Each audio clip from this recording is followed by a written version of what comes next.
covered in lace and itchy and have no room for your vagina. You know what I'm saying? I grew up wearing the underwear that said Monday, Tuesday, Wednesday, Thursday. Anyone else? Nope, just me. Okay, cool. Hey guys, welcome back to my channel. Thank you so very much for watching. Today I am excited, but I'm nervous, but I'm excited. So I grew up as an only child. Tragic. I know. Never had an older sister to go to with questions that maybe I wasn't comfortable asking my mom or a friend or things like that. So think of me as your older sister today. We're gonna be covering topics like menstrual cups, birth control, tampons, shaving down there, unpleasant smells, deodorant, and vaginas in general. Growing up, I wasn't allowed to say the word vagina. I had to call it my front bottom.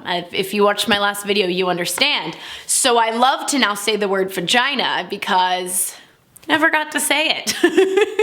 Alright, let's jump in. If you have not already subscribed, please be sure to do so, and feel free to comment below if you have any questions. If there's a topic that sparks your, excitement and you want to discuss it, if it's something you're passionate about, let's just let this be a safe place where we can talk about our bodies. Just feel comfortable, Now our first hack has to do with underwear. I grew up wearing the underwear that said Monday, Tuesday, Wednesday, Thursday. Anyone else? Nope, just me. Okay, cool.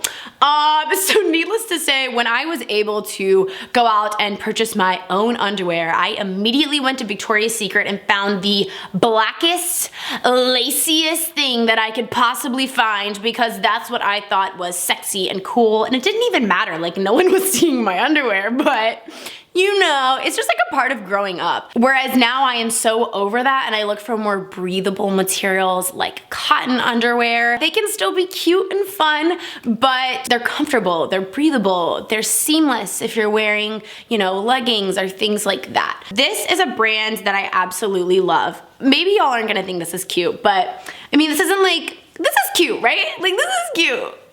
Okay, just let me have this one. These are from this brand called Odin or Odin. I'll put it right here.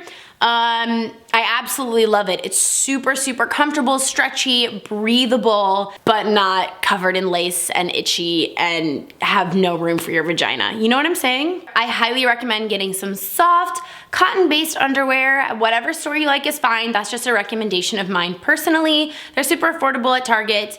And I also think it's really great if you can to have a couple of ugly pairs of underwear. Like I have 4 or 5 pairs. I think they're from Gap. They're like pink and purple with polka dots. I don't know. And they're just what I wear when I'm on my period, because I don't care if they get messed up. I don't care if they get, They're just my period underwear. And I think it's really nice to have like that super comfortable cotton underwear that's ugly and you don't care if it gets messed up. Next, I want to touch on birth control, which is extremely important if you are sexually active and not looking to have children.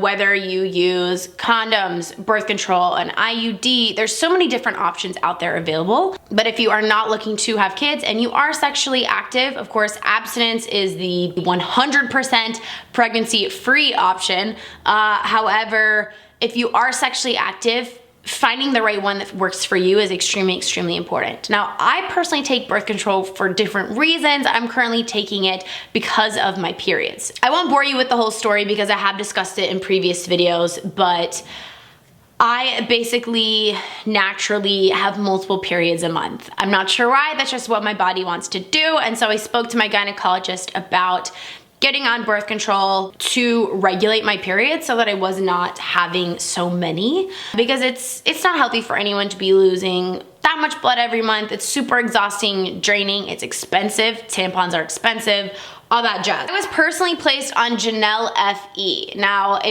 I'll link the previous video in the description box down below so that you can see, because I have had a journey with birth control. I've gone through many, and I have actually circled back around to the Janelle FE, and really what we realized is that my body just needed a long time to regulate and get on board with the birth control, and now I am regulated. I have had, last month and this month, I have only had 1 period. I'm about to start my period any second because I just took my last yellow pill and all that's left is the brown ones. So my period to start literally any second. It took me personally literally 9 months, maybe even a year for my period to become regulated. And, you know, she had spoken to me about it taking like 2 to 3 months, but it just wasn't working. So then we tried taking other ones. Finally, we realized my body just needed time. So this birth control is working for me currently with regulating my period, and I will continue to take it to regulate my period and also for when I get married.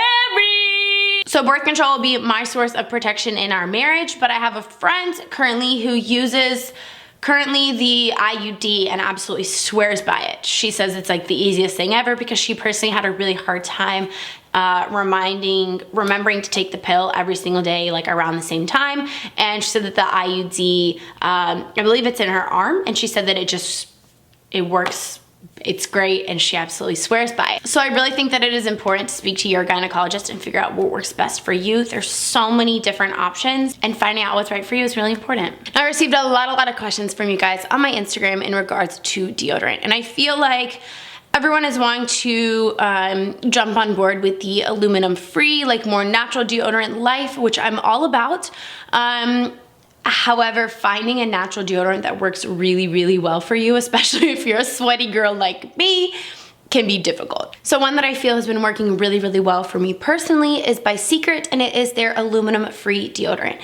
Now, I was using their rose, like regular deodorant, and I do genuinely love it. And if I'm gonna be working out really hard, if I'm going on a hike, with my pup or things like that, I'm going to wear real deal deodorant because I need to. Like, I need that clinical strength. But if I'm just gonna be at home, if I'm gonna be editing a video, sitting here filming with you guys, then I will jump in with this deodorant. Now, if you're looking for an even more natural one, this is a really nice new one from the brand Briogeo. Focus. It's trying to focus on my face. Can you see that? We don't know. This is their Be Well Tea Tree and Eucalyptus Clean Deodorant. It has no aluminum, no talc, and no parabens. You can't go for a 3-mile hike in this deodorant and expect not to smell. Like, I'm sorry, you just can't. Please leave suggestions down below of natural deodorants or just deodorant in general that you really like and help people out. Got a lot of questions on this. Now, when it comes to hair down there, I personally like to shave. One of my close friends waxes, and she swears by it. She says that it takes forever to grow in. Like, I think like she gets like 8 weeks out of it, which doesn't even make sense to me.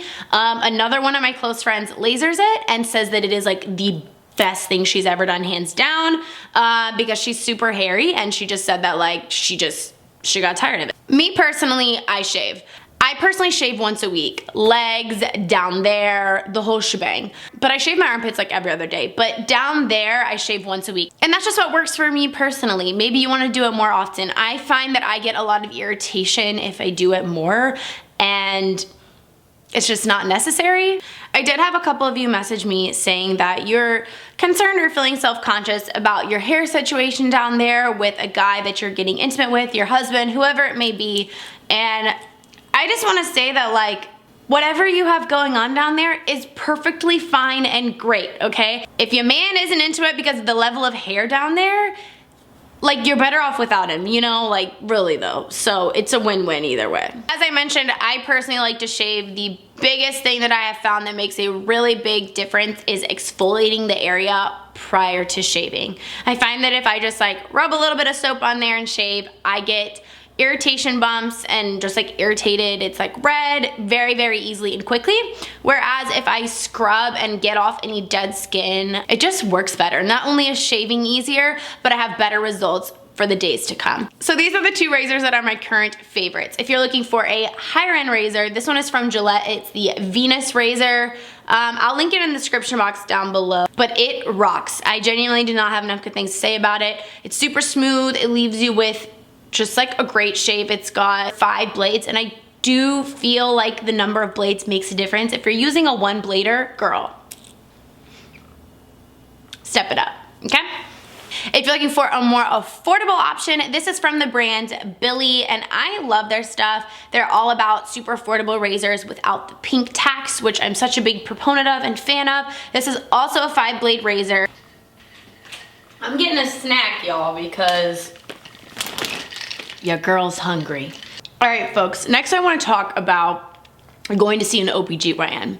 because it can be scary, at least for me. Like, I was definitely scared to go, especially if you are sexually active. It is incredibly important that you go, and even if you're not, it's really important to get the yearly breast exam to make sure that you're good to go. I just think it's so important just to make sure that like everything's running smoothly. It does not have to take long. I went to my annual checkup about a month ago. It was super quick and easy. So just to tell you a little bit of what to expect, basically you will just go into the room. They'll have you put on a robe with nothing underneath. It's cold, you'll be fine. And then you sit on the seat. My lady comes in and she starts talking to me first, just to make me feel comfortable. She asked me about the weather. She asked me about my wedding plans. She asked me about my life, and then we do the deal. Basically, you just sit down, spread your legs, and she just talks to me while we're doing it, which makes me feel more comfortable. There is a slight, I don't want to say pain, but really like discomfort when she first sticks like the instrument inside.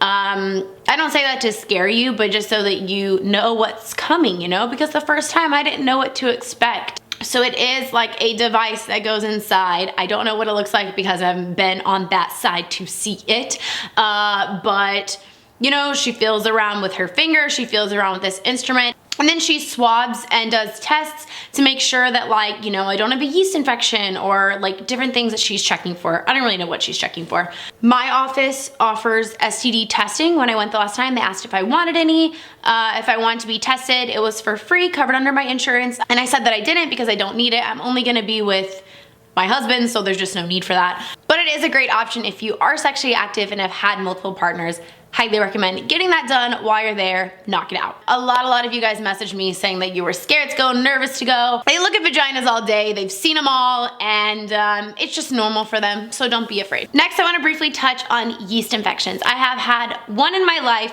It wasn't the best. I touched on this in a video, so I won't go too much into depth, but for my newer viewers, I just wanted to say that it is not the end of the world when you get one. I simply went to, well, let me first tell you how you know. You'll know.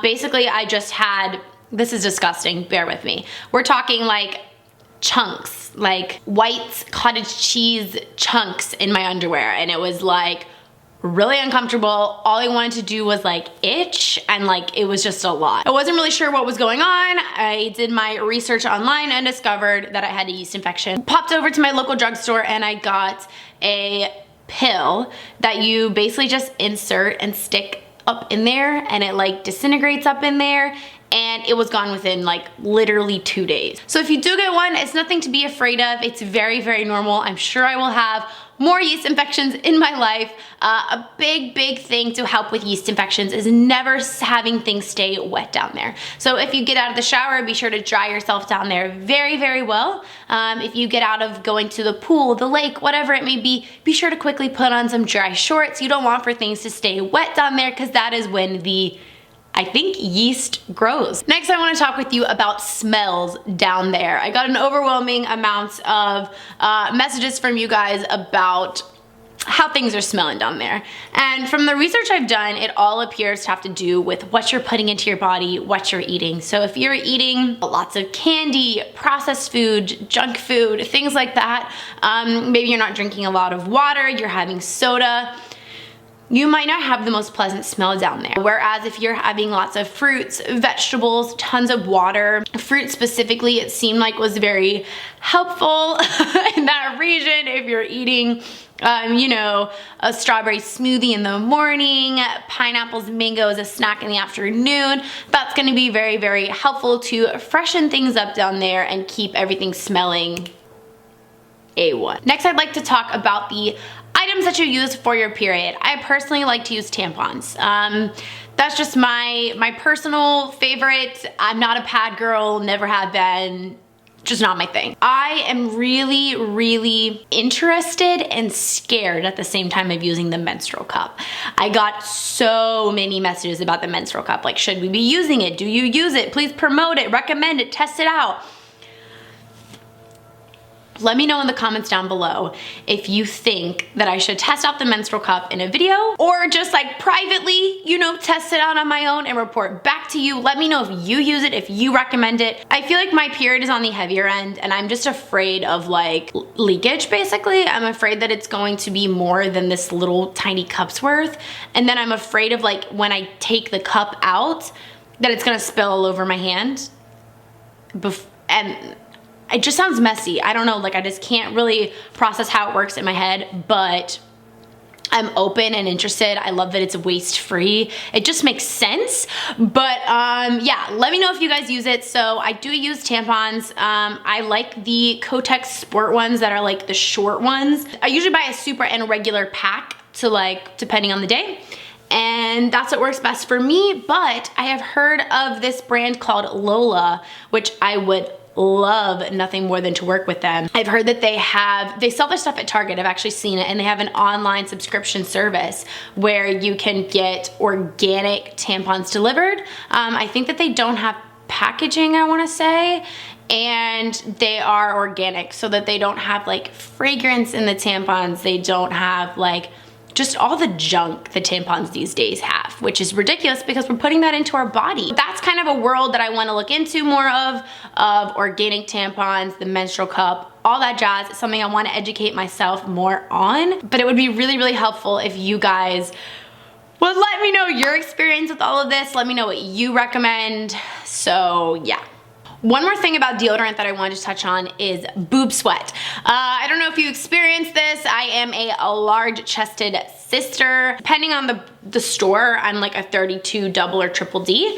So boob sweat is a daily occurrence for me. So if I'm going to work out in like a tight sports bra or something like that, I will simply place deodorant in between my cleavage and then underneath my boobs as well. So that is something that I personally use. If you're questioning it, ask your doctor about it. I'm not a doctor. Two more things I wanted to mention. One of them really quickly being not to put soap or body washes or anything up in there, down there. I used to think that that's what you were supposed to do. I think it's called douching. I don't even know what that is. From what my mother has taught me and what my gynecologist has said, the inside of your vagina is self-cleaning. It does not need for you to be scrubbing all up in there. It'll change the pH of things and it's just not something you're supposed to do. So buying something like Summer's Eve wash or things like that, great, but just rub on the outside. You really shouldn't be putting it on the inside. Last but certainly not least, a lot of you mentioned to me that you're not on birth control and your periods can come just kind of whenever. Maybe they come twice a month, maybe they come on a Saturday, maybe they come on a Tuesday. It's not like super, super consistent. And I just wanna say that that's totally fine. If you're not comfortable going on birth control to regulate your period, stick with what you're doing. I think that the best way to figure out when your period is gonna come is one, to track it. I have a period tracking app on my phone where I say like, it came on Tuesday the 17th, it came on each month so that you can see consistently, you know, if it's being consistent at all, if it's jumping a week each time, like so that you can kind of see the pattern. Another big thing is understanding and knowing your symptoms of when your period is going to start. For me personally, it's typically 3 or 4 things. My lower back, first and foremost, hurts very, very much. And it doesn't always do that. So I know pretty quickly like, okay, something's off here. Number 2, the night before or 2 nights before, I cannot sleep. I don't know why, I just like cannot fall asleep and then I wake up continuously. I always have a headache pretty much, and then I'm always pretty ravenous. I feel like that's everything. Thank you so much for watching. Please be sure to subscribe if you enjoyed this video and also pop on over to my Instagram. I will link it in the description box down below. I hope that you enjoyed this video. Please, please, please know that this is a safe place. Leave comments, questions, concerns, compliments, whatever it may be down below. I'll be more than happy to answer and help out. I hope that you enjoyed today's video, and until next time, I'll see you soon. Bye guys.